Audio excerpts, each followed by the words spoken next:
Hi there everybody, Ollie here, aka Secret Nimbus here, another episode of Magic Duels Origins. So for today's episode, I will be playing the last game with the Naya Tokens deck. I've adjusted the mana base a little bit to actually include some more white mana, and we're already flowing out, which is not particularly good for us, so let's start thinning down the deck with the Evolving Wilds.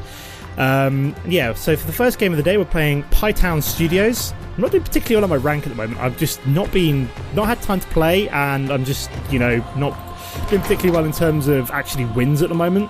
I'm thinking for the next episode of just going for what do we want here? Let's get white source just to be on the safe side. I'm thinking about going for a red-green ramp deck for the next episode, which is one of the strongest in the game at the moment. Go for Sun Petal Grove. Ondu Rising is pretty useless at the moment. We're basically just building up to 4 mana at the moment, so we can play Pirate and Kirin Nalar. So we'll want to play out the Mountain and the Cinderglade over the next couple of turns, so we can actually play this card. We are going to get ingested for 1 with the Mist Intruder, but that's not really too much of a problem. Okay, I've just realised this guy's playing with a huge fat stack.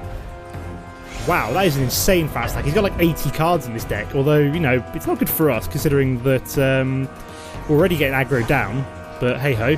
We've just flooded immediately, but I wanted to keep it mostly because we had Pier and Kirin and the Ondu Rising. We do have Ondu Rising to kind of bring us back into this potentially fairly soon. Okay, we lost the retreat to Emiria as well. Could have been useful. Play out Cinderglade, and we're still flooding. Wow, that's insane.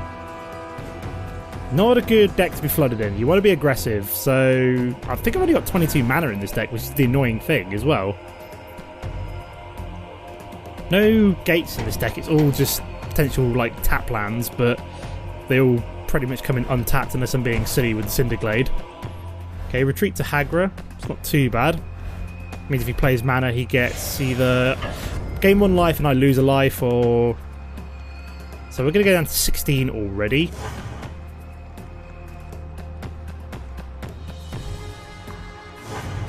Ouch. So we want to play out Pier and Kirin Nalar, really. We lost a Blister Pod, that's fine. Found another Blister Pod, however. Let's play out the Mountain, though, so we can actually play the Pier and Kirin. What's he got? You can't do anything, mate. He's just pausing to have a look at it, surely. Yeah, this guy's got a lot of cards in this deck. A lot of cards. I mean, I'm tempted to start letting these go through, because we've got more tokens that we can play here, and he looks like he's mana screwed at the moment. No, a treat to Aggro did proc this time. So yeah, I'm guessing he's going to do the old game 1 life, I lose a life proc there, and a Reeve Soul. So goodbye, Pier and Kirin. It was nice knowing you. And he's going to swing with his 2 creatures. I could kill the Mist Intruder, which is very tempting, which I'm probably going to do. We keep one of our Thopters from this, but we do actually kill his creature, which is good for us. Which means he's only doing 1 damage a turn now, rather than 2. We've got plenty of cards that we can actually play to carry on the momentum here, so play out Plains, and then pretty unified front first. Trigger you 3 times. What now? You've got nothing, mate. Absolutely nothing. Is he just literally just reading the card? Okay, so we'll swing with the Thopter and then play out the Blister Pod, I think. I should have done all of this on my end step, but I was not end step. It's a sorcery. That is a sorcery. I wonder if it was an instant or a sorcery. And then we'll just play out the Blister Pod as well. I mean, Ondu Rising could get us right back into us this next turn. If we get something that could potentially give us, I don't know, +1/+1 as well, we're going to be gaining a lot of life from this. Could be gaining a lot of life from it anyway, which is good for us, and we're potentially doing a lot of damage to my opponent. Okay, Natural Connection, so he's going to trigger Retreat to Aggro, but that's about it, really. Gets to put a basic land card. Oops, daisy, that's the wrong card to zoom in on. Gets to put a basic land card into play. I'll go down to 13. This will get us a 4/4 mana, 4/4 land as well, which is pretty good for us. Ooh, very nice. We've managed to find a Retreat to Emiria, so if we play you out now, give everything +1/+1, then trigger Ondu Rising.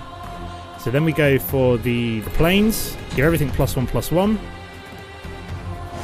Or do I wait for next turn? No, I'm going to wait for next turn to do Ondu Rising, just so I can awaken it as well. So So we're going to swing with all of this. He's going to have to block at least one of these, I'd assume. Or not, as the case may be, as it would give him absolutely nothing. So we're going to take him down to 11. So we're actually now in front, which is insane. We have 2 more mana to trigger Retreat to Emeria as well. And we have the Undo Rising to give us all the health back next turn. So yeah, I didn't want to play a Retreat to Emeria and Undo Rising without awakening the potential mana as well. I don't think he's going to be able to do 13 damage this turn somehow. So we should be alright there.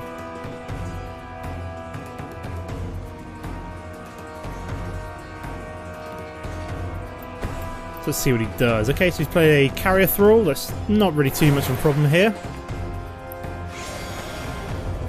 Nope, absolutely nothing to worry about there. Okay, so we'll play out another mana. We'll pump up our creatures all by +1/+1.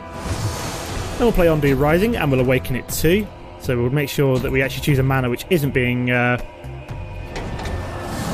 then we just swing with everything here. We get a lot of life from this, and he's all gained life gain. Another 4 to go. Now another 4 to go. Weird. Don't know why I was just saying that it's still got like a number 4. Unless that's just the number of creatures in my graveyard, or number of cards in my graveyard. It's not the number of times it's actually triggering. So we're going to gain a lot of health here. You could kill one of my creatures, but only one. I've still got 2 mana to trigger 2 more Retreat to Emeria drops as well. So he's going to kill one of my core allies. That's fine by me. And he's going to sacrifice his Gurmag Swiftwing to my Thopter. So we gain a hell of a lot of life here. We just lose 1 token. And we gain, wow, 27 health we're back up to now. That's insane. Oh, please don't say he's got damage effects on as well, because that's just a real piss take. And look, he gets a nice Eldrazi Scion token. Oh, isn't it cute?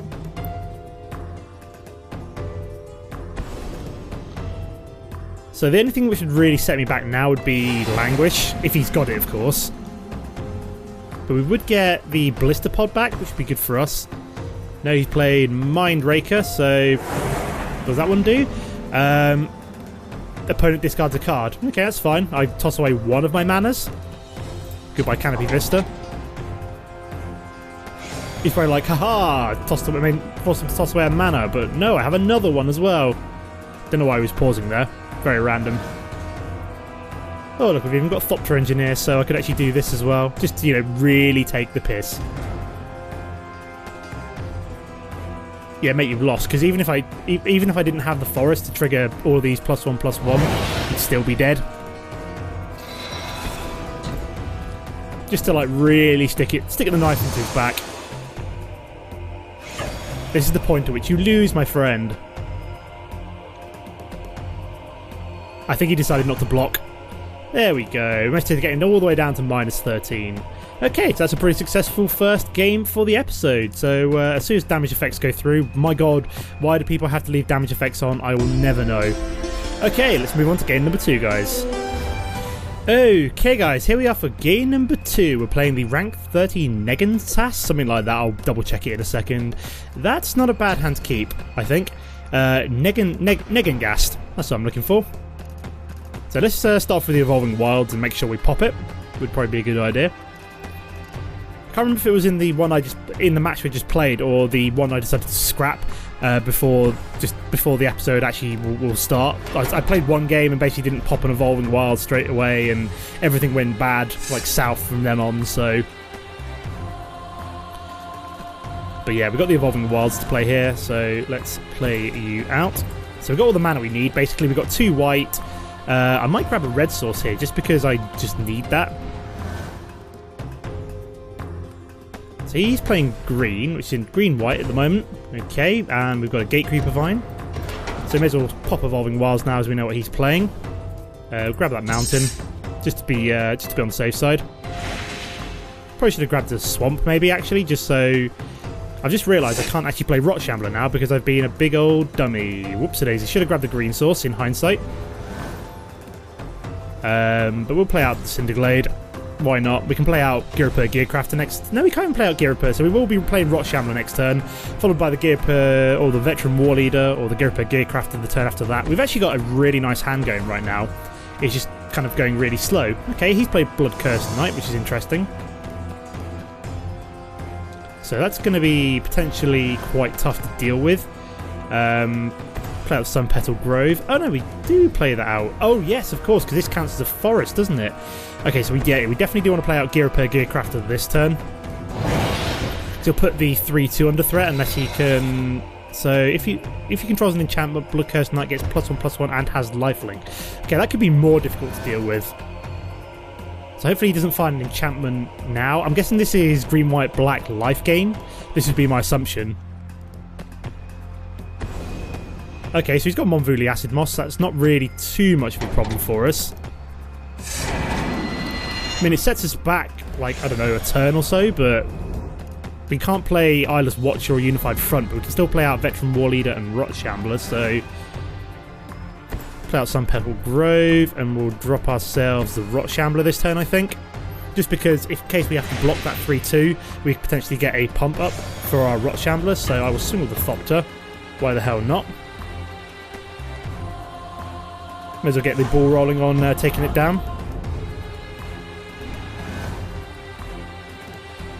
So I wonder what my opponent's going to do, whether or not he can actually pump up his Blood Cursed Knight or not, because he knows I'll just throw away the Ghirapur Gearcrafter, basically, to, and then pump up my Rot Shambler. That's what I'm looking for.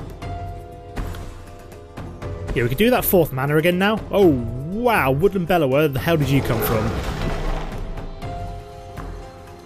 That's not good for us. We need more creatures to pump up our Veteran War Leader now. And he's destroying my Thopter as well, because why wouldn't he? So at least that gets triggered, which is good for us. Yeah, we could really do with the 4th mana here to start dropping down some big... Nope, we got Gideon, you know. Monvuli Acid Moss, I got to say I really hate that card even more than I do ever right now. So if I had that 2nd white mana, we'd basically be unstoppable right now. That is pretty clutch for him, I'm going to admit. So I might have to take the hit from the Woodland Bellower here. Yeah, Gideon would be awesome, or even a Unified Front to make this guy bigger. Yeah, 1 white mana and we're basically... Oh no, even 1 mana to get Unified Front rolling. We can start getting Veteran War Leader pumped up, start tapping the allies for its abilities, all sorts of fun stuff. So we need a mana, basically. Can't believe that one's in the graveyard, but hey-ho. We will let that 6 damage go through, I think. Oh, come on! Monvuli Acid Moss, go! Die in a hole somewhere! Yep, I can now see why everybody's getting frustrated with Monvuli Acid Moss. Oh my god, yeah, I'm just... This is almost game over now. 2 Monvuli Acid Mosses has basically screwed me. Completely and utterly screwed me. I might just concede here, just because this is not going to be a winning game now. Unless I can get 2 mana over the next 2 turns, I don't think I can win. That is just horrible. Horrible, horrible, horrible. I was just thinking, like, yeah, if we draw a mana, I would actually be, like, sorted. I mean, I might just kill you and let the 6 damage go through. Because that'll trigger, that go up to a 3/3.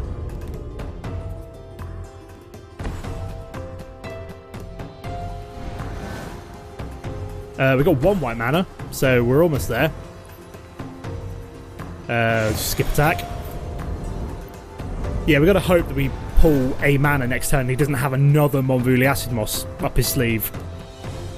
Because if we can, like, hold out for, like, 1 more turn, we should be alright. I mean, I could kill that, but, you know, he's going to Evo Elite the, what's it called? He's going to find Elvish Visionary. Oh, look, Monvuli Acid Moss. Go to the bottom of his library.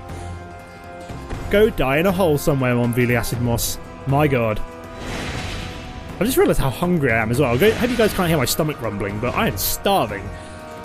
I'm looking forward to cooking chili for dinner. Oh, good old bowl of chili.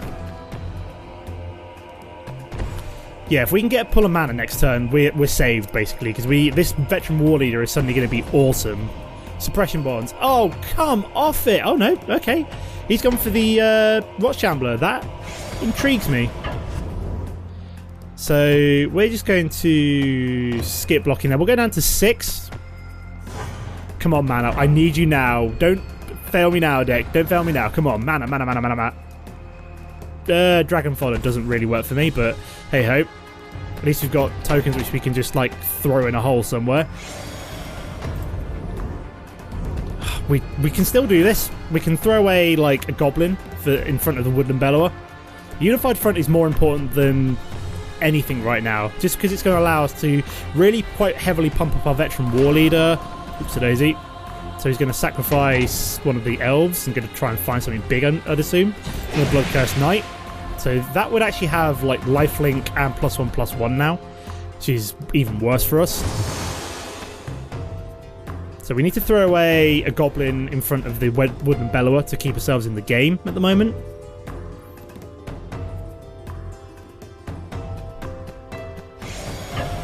Yeah, he's going to just swing with the 6/5 and the 2/1. Okay, interesting. So block you and block you. Guess he's got maybe like a wild size. If he does, I'm dead anyway, so whatever. Nope, he does not have a wild size. So we take 1 damage there. That goes up by 2. I wish I could get rid of Suppression Bond somehow, but I don't think I can. All that card's really doing is pumping up my veteran war leader a little bit right now. Okay, we found Blister Pod. That could be interesting, mostly because basically I could sacrifice it and I'm going to throw it in front of the bus in terms of the Woodland Bellower anyway.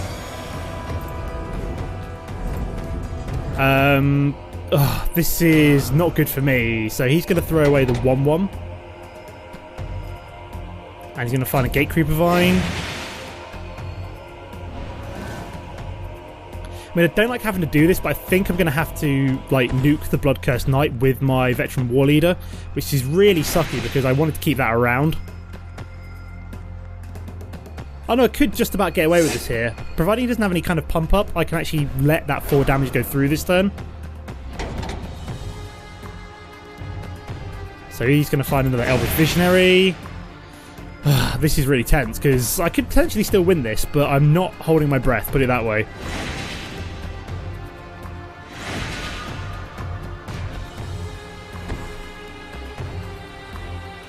Okay, so what are we going to do here then, guys? What are we going to do here? So we're going to have to let this go through, I think. And is he going to swing with both of these? I'd assume he would, just to try and force through lethal. No, he's not. Okay, that's interesting. No, he's going to swing with both, so I'm going to have to let that go through. I've got no choice, so that's going to have to be blocked. So go down to 1 health. So we're looking pretty precarious here.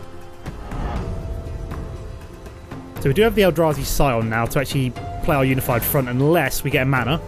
No, we do not. So Unified Front is going to come down.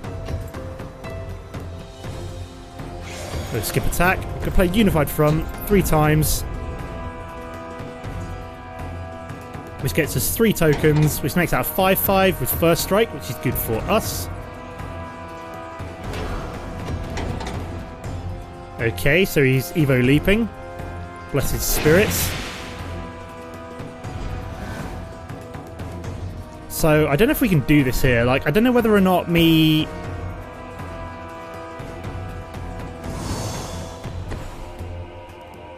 So we'll see how this goes here. I think I may have lost. Like, I mean, I've only got 1 health left at this point, and he's now played a Blessed Spirits, so I think this is probably game over at this point, just because he can swing for the last point of damage in the air. Yeah, I've lost, unless I've got something absolutely incredible here.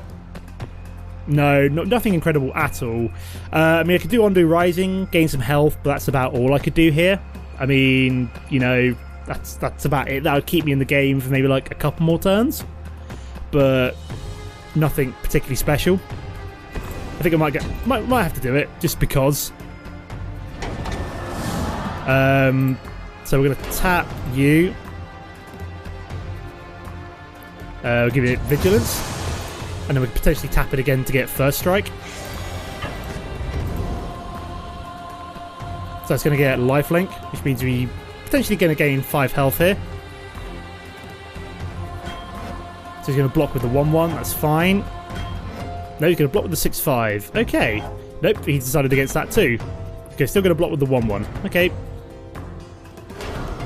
Let's just go either leap it. Okay. Oh, that means I don't get the lifelink trigger. Well, that really sucks. Yeah, I don't get the lifelink trigger from that, unfortunately. That's really clever of him. Ah, that makes me sad. So yeah, we're dead at this point now. I had to try it, you know. So, and there's another Monvuli Acid Moss, so this is definitely game over, guys. I'll see you in a sec. Okay, guys, here we are for the final game with the Naya Tokens deck, which is we're playing against Ezekiel Shake. I can't keep this hand, so I've got to draw a new one. This hand, however, I can probably get away with, I think. I don't want to, but I can probably get away with it. And he's been replaced by the AI. Okay, interesting. So we should, in theory, be able to beat the AI, although I'm not holding my breath. The AI does make some very questionable decisions at times, so hopefully we've drawn that third mana to play Gearper, Gearcrafter, and the 2 Thopter Engineers in the next turn or two would be quite nice. If not, I'm going to feel really silly for not keeping this hand. Yeah, provided we can get a third mana, we're kind of like laughing with this hand, but come on, mana, there we go. That's what I want to see. That's what I want to see. Now we're in business, guys. Okay, so hopefully this will be a win. Fingers crossed, guys.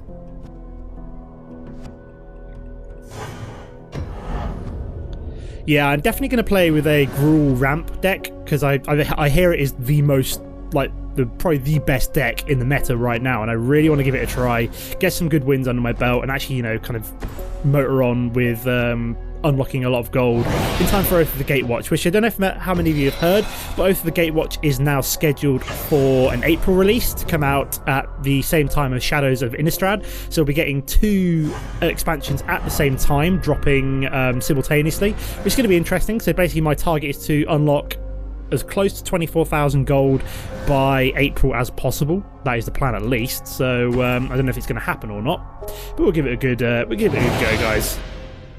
So at this point, I think this is just a win. We're just kind of, this is like full-on aggression here right now. So and our opponent's played absolutely nothing, which is good for us. Which I can see why he probably decided to concede now. If he was mana screwed and, you know, didn't have anything he could play anytime soon. Wow, he's playing Conflux. Got white, green, black, red, and blue. Yeah, this is Conflux, but we're about to win anyway with the Kythian's tactics. So yeah, that's a nice game to end on. Nice